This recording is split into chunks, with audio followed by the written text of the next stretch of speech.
Joy is deep, it's constant, and whereas happiness is based on happenings and situations in our life, and happiness is from pleasant circumstances. Joy is steady, really, as long as we trust in God. Hello and welcome to the Disrupt the Everyday podcast. We're here to help you navigate life while disrupting the status quo. Our discussions cover a number of topics relevant to everyday life. We discuss everything from relationships to entrepreneurship. We also engage in some difficult but important conversations. And now, here are your hosts, Brian and Tanya Hamilton.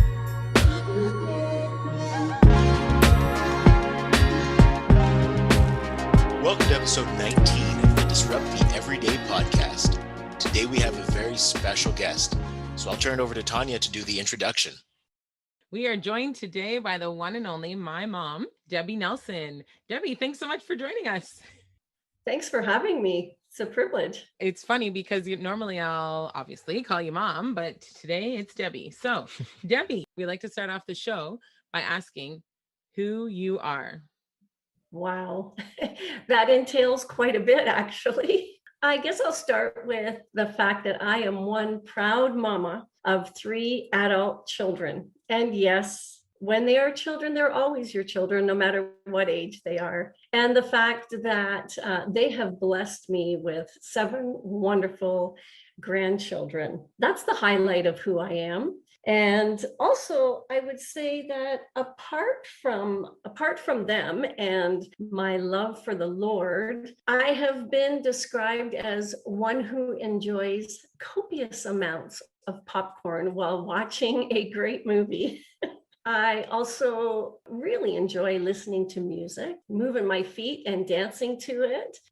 Also reading a book, preferably by the river's edge, just relaxing. Really highlights for me outdoors are going for adventurous walks and hikes during any season, whatever season it is. You'll find me out there and just really enjoying nature. So also, I would say that my life has been all the more enriched by the diversity of people who have crossed my path and who are currently walking with me in this journey of life. I am right now Pastor of Adult Ministries and Pastoral Care at International Gospel Center in Kitchener, which has been my home church for I think about maybe 39 years or so, 38 years now. And during this time, I have been involved, either worked or volunteered with people of all ages, right from children up to seniors. I've dipped my hand in each one of those areas of life, and I have found it quite fulfilling. I would describe our share that maybe my personal motto for life is today I choose joy. And yes, it has been a choice. That is a very important part of my life. My passion is to see people of all ages walking in freedom, particularly spiritual freedom. And in this walk with God, with our Creator. I also welcome the opportunities to share how I have dealt with life storms. And there have been a few of them, but I have been equipped with the tools that I need and have found them very helpful to get through those storms. So yeah, that's a bit about who I am. Perfect. Love it. So you mentioned today you choose joy. That's your motto that you go with. And that's what we're going to be talking about today, just how to find that joy and keep it and while going through all life storms pretty much. So I got to ask, what is your personal definition of joy? Well, to me, when describing joy, I pretty much need to make a comparison with the emotion of happiness. Joy is inward, and it comes from trusting in the Lord, trusting and knowing God. Joy is deep, it's constant. And whereas happiness is based on happenings and situations in our life, and happiness is from pleasant circumstances. Joy is steady, really, as long as we trust in God. Happiness is unpredictable. Joy defeats discouragement. And at times, happiness covers it up and maybe only lasts for a short period of time. Joy is lasting and happiness is temporary. Now, I have also discovered that the definition of joy is something that goes very deep. It's rooted, and at times it needs to be stirred up. It's not always on the surface, and it's not always until we really need it that we discover that it's there also. So yeah, that's maybe a little bit of how I would define what joy is to me. And it's something that that we need to choose on a day-to-day basis. Now, you said that today I choose joy is your day-to-day mantra, your motto. Mm-hmm.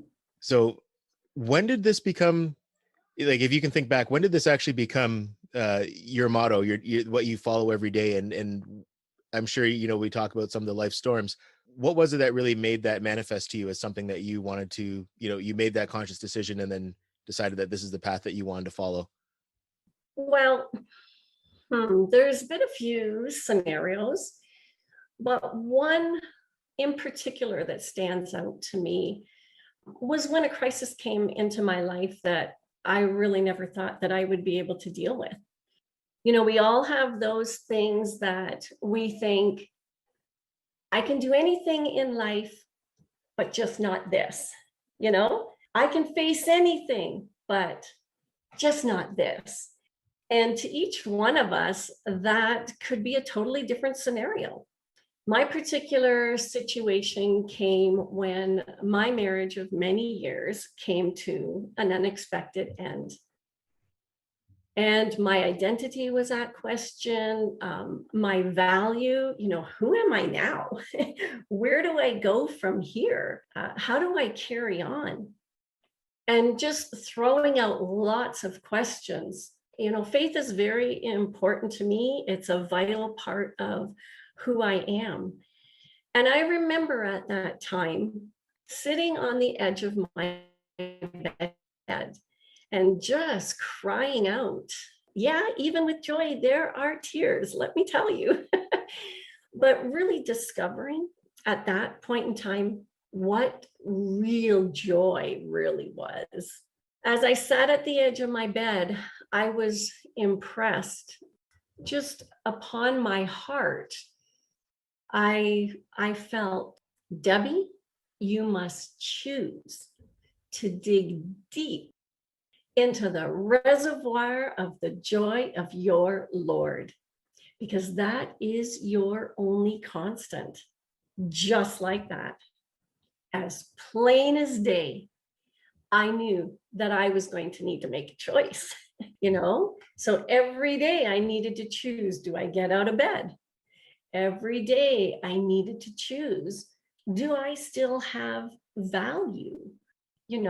What direction am I going to take? So I would say that was a major crossroads in my life where I needed to now put into practice and really walk out that motto about joy, because it's not always on the surface. It does sometimes need to be stirred up.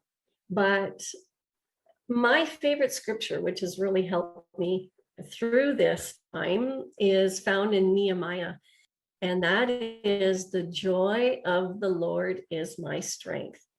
So I kind of encompassed both of those together and started that journey. And it hasn't let me down. It's interesting how you say that, because that joy is at the core of who you are, right? Because we go through different Mhm. situations. The day could be a bad day, right? But I guess it's ending it on what is your core, like what it is that you really want to focus on, right? So even looking at when you were diagnosed with cancer, and yeah, you can say today I choose joy. Well, not necessarily that day. That day it was fear, sadness, worry, all those things, right? So how do you navigate when it just continues, when things continue to happen in life? Oh, absolutely. That's a great question, Tanya. It it really is day to day. Like I'm I'm not talking about denial here, okay? There are those difficult times, those storms, those crises.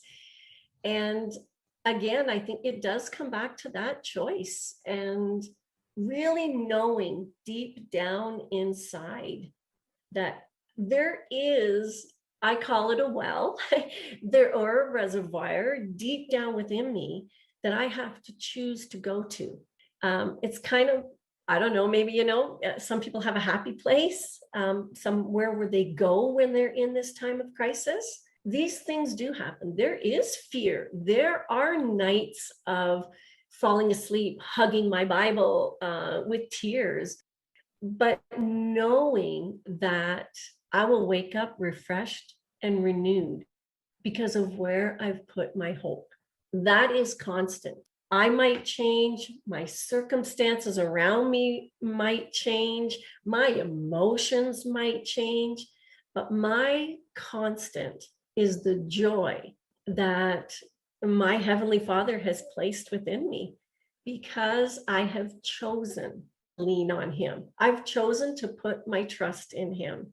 Doesn't mean there aren't going to be difficult times of crisis, like, you've mentioned with the cancer and also the divorce, and then going septic, and really having to fight and to, there's work on our part, I guess is what I'm trying to say too, right? That joy is there, but we have to choose to walk in it. It's like that strength has been given to us, but we have to choose to walk in it. So yeah, that's really been core for me. It's been at the center. And I think it's interesting too, because that's something that has to happen independently, right? Like I look in your situation, you've been blessed with a really great support system. So when you were dealing with your cancer, you had many people that were able to literally walk alongside you, go to appointments with you and stuff like that. And then when you were recovering from, being septic, now, and I say we, because we could all have told you and spoke encouraging words to you and prayed for you and all this stuff. But at the end of the day, you're going to bed on your own, right? You're your own Mhm. person. So it has to come from within. Right. And I think the big piece Yeah. there too, right in that is, I choose joy, Right. right? It's a choice, and you're, in spite of the circumstances, you're not necessarily letting the circumstances, although it is going to take a toll. There are going to be times where you don't feel great. You're not happy about the situation that's at hand, but you are ultimately Mhm. choosing joy in that situation. Yeah. Yeah. And that is so true, Brian, because that joy is not always on the surface, right? And, again, it's that digging deep and that stirring it up, right? And people who know our core values can remind us as well. Remember your motto, Deb. Remember you choose joy. During these difficult times, I found it very important, very vital to have a support system. Knowing who to reach out to, who to connect with during different times was very important. And I think those people that we have in our lives that know us can also pick up on our change of our emotions, our experiences. But I would probably say the number one thing that was important is not to be afraid to reach out. So many times, we hear this little voice in our head, oh, nobody else is going through this, or, oh, you can do this on your own. But oftentimes that really is deceiving. And because what happens is the more we withdraw and the more we pull back, the more difficult the situation becomes. We are created to be connected beings, to need each other. And so it's okay. It's okay to have a support system.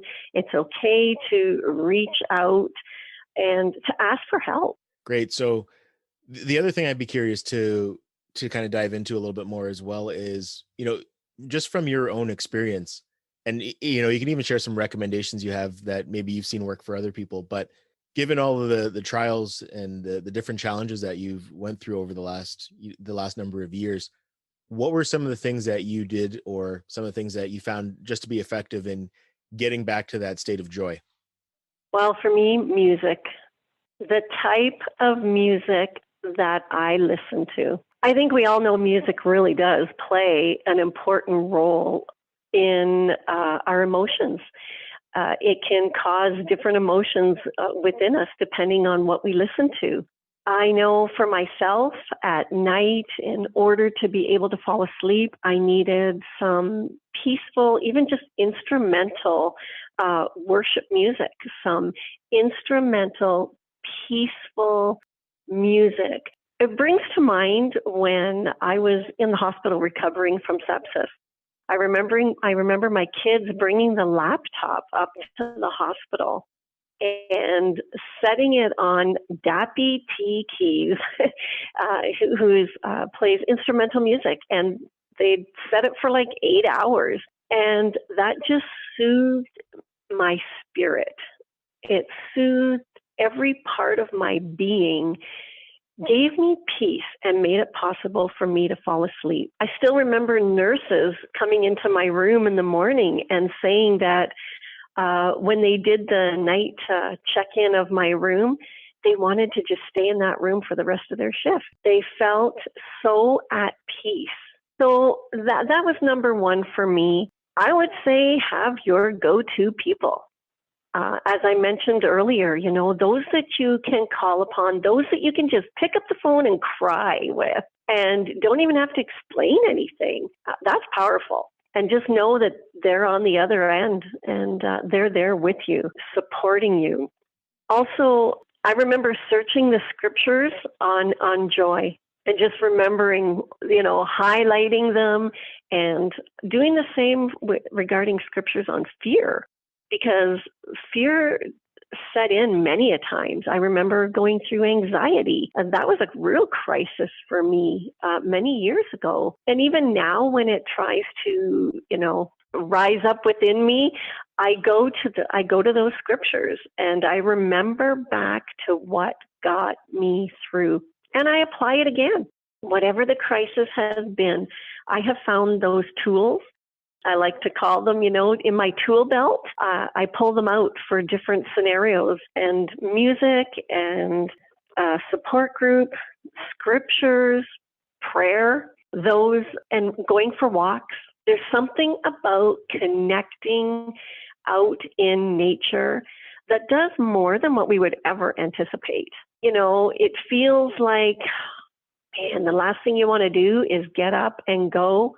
But the best thing you could do is get up and go, even if it's down to the corner. I remember having to learn how to walk all over again when recovering from sepsis. And just walking to the corner of my street with a walker gave me such a feeling of victory. And then having to turn around and feel like I was crawling back, but I did it. So for me, those were very important things. And, each one of us might come up with our own list. But those are a few things that I would recommend. They have worked for me. That's great. Thanks so much. So you talk at conferences, seminars, give workshops and stuff like that, and you have different topics, obviously, that you teach on. One of them is that you like to focus on too is being braver than you believe. And I just like that saying so much. So I got a question for you. Thinking back, when was the first time you realized this to be true for you?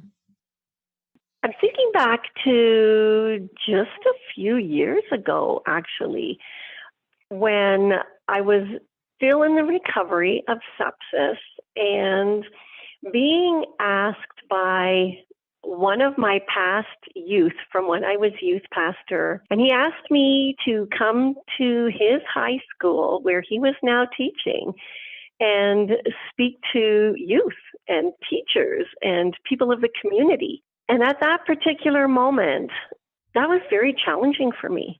I knew what I had recovered from.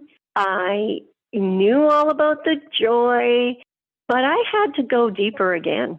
This was pretty big. I wanted to say no right off the bat because physically, how was I going to do something like this? Then I remembered, I think most of us know Christopher Robin and Winnie the Pooh. When Christopher Robin says to Pooh, "Promise me you'll always remember you're braver than you believe, stronger than you seem, and smarter than you think." And I changed my response to that young man and I said, yes, I'll come. I will come and I will speak. And that was a lot of what I spoke about, being brave in those difficult situations.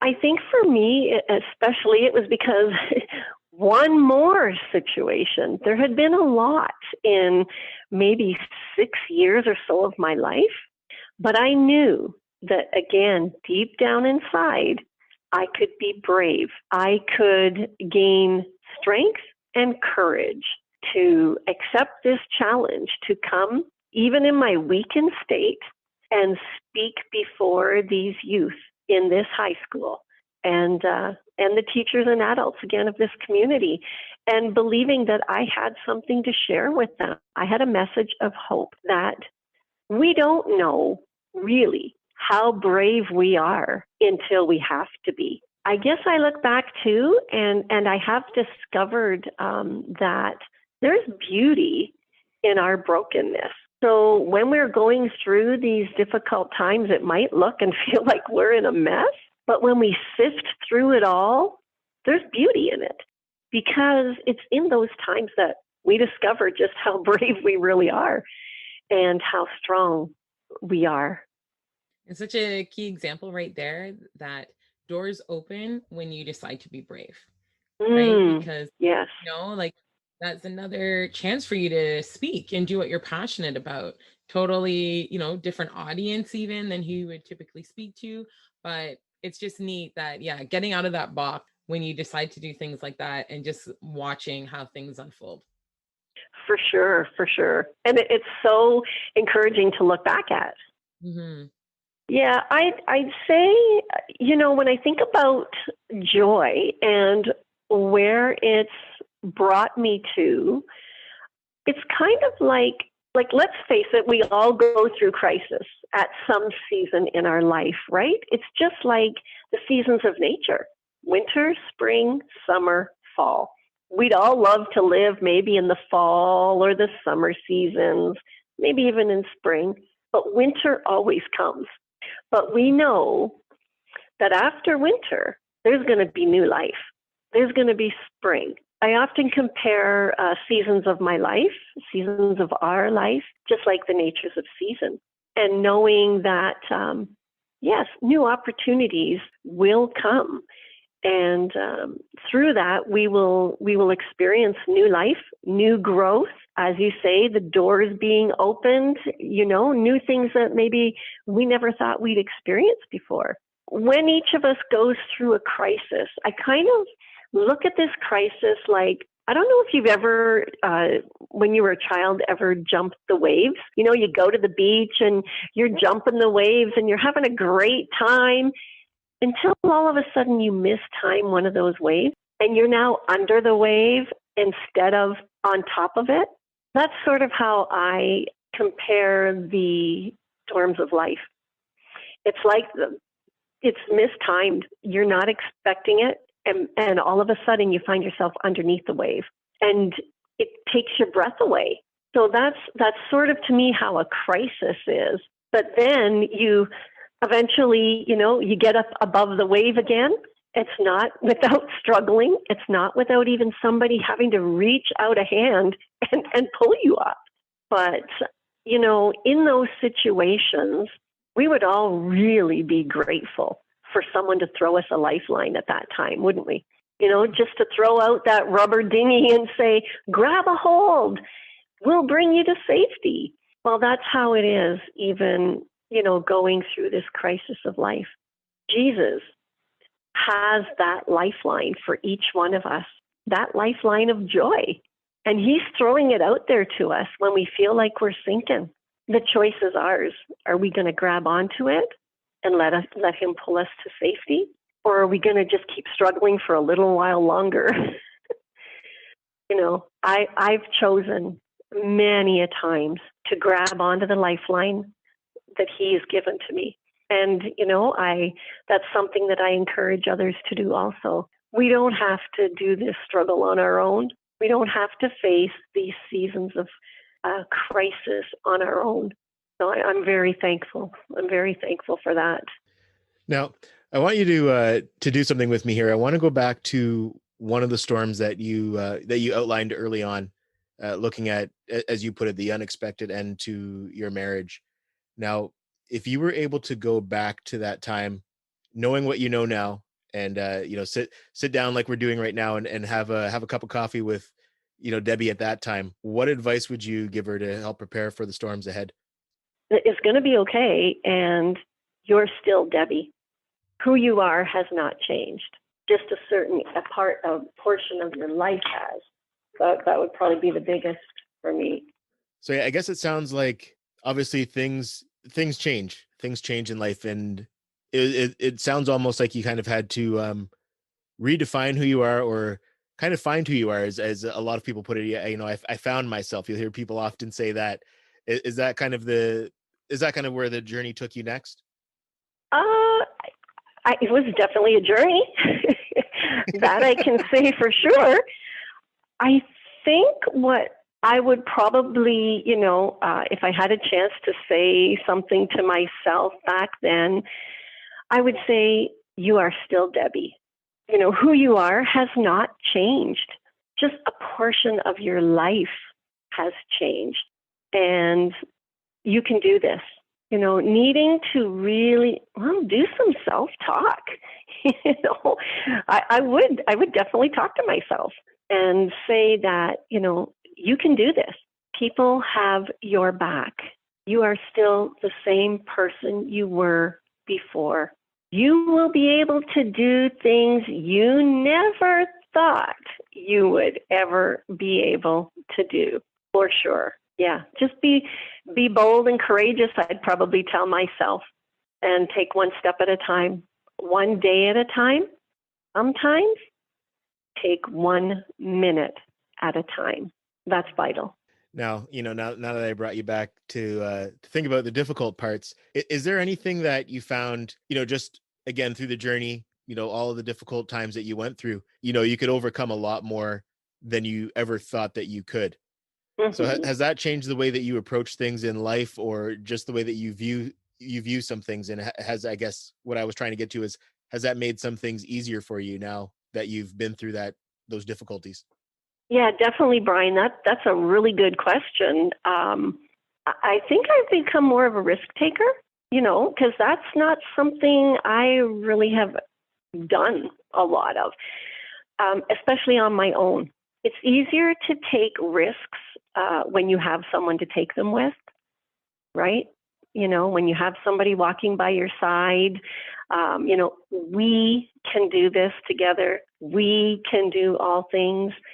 Then when you have to say, I can do all things, I can do this, on my own, I can buy a house. Never thought I'd ever be able to do that, shakingly signing papers. That was all unknown territory for me. Probably say a big one is I've been able to laugh at myself more. Maybe that's one thing that if I could go back to dear younger me, I'd probably say I've been able to laugh more at myself, like really make some crazy jokes about myself in ways that I never would have before, you know, even with the cancer. And I think of different scenarios now, and I'm like, wow, did I just say that? Or did I just do that? And I make myself laugh, you know? So there's been a lot of growth, right? You know, with every garden needs a little bit of rain to see growth. Let's just put it that way. Yes, it needs sunshine, but it needs rain. There's not going to be any growth without rain. And there's even scripture that says, you know, unless a seed falls to the ground and dies, it won't bring forth fruit. And so, yeah, in those times, we really discover things about ourselves and growth. So lots of laughter. Yeah.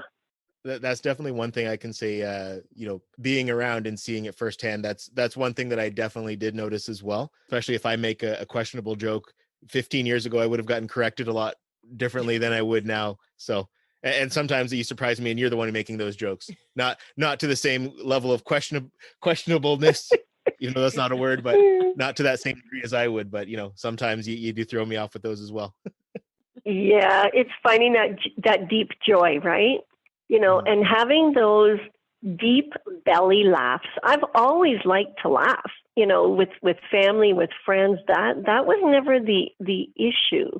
I think maybe I would clarify too, what I laugh at today is different than what I would have laughed at years ago. Yeah, I'm all about, you know, loving life, loving laughter, and laughing out loud. I think it just becomes more, it's become more free now. That's how I get through things. I many times I hear people comment, you know, and they'll laugh at something I've said, or, you know, and I say, you know, that's how I get through, right? And it's not about denial, but that's my coping, my joy that is so much on the surface right now that it sort of bubbles out sometimes before I even can think about it. But it's what gets me through. It really does. Even when we're feeling unhappy, we can still experience the joy of the Lord. Like even in those unhappy times, right? As the joy gives us contentment in the place that we're in, whatever that place looks like. And the other piece too that I really noticed is, you know, you talk about being, you know, less risk averse these days, because that's the one thing I can say I've definitely seen a difference in as well. And I think a lot of that is just really, you know, really directly tied to your faith as well, because to be able to take some of those risks, as we say, you know, you do have to rely on your faith, because you don't always know 100% what the outcome is going to be. Yeah, that's for sure. A lot of unknown in this life, isn't there? Oh, yes. Yeah. That was a great conversation, Mom. And so it's so easy to listen to you talk, way easier than like when you used to lecture us like as kids, way easier now to listen. And your words are so encouraging. So we always like to ask, where can we find you on social media? And what are you up to these days?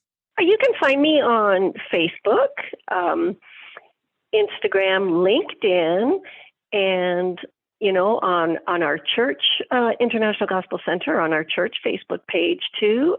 I have some encouragement videos, I call them, just little snippets, words to encourage people during their day. And, well, you know, currently I'm not really found too many places outside due to this COVID thing, which has been a real struggle for me.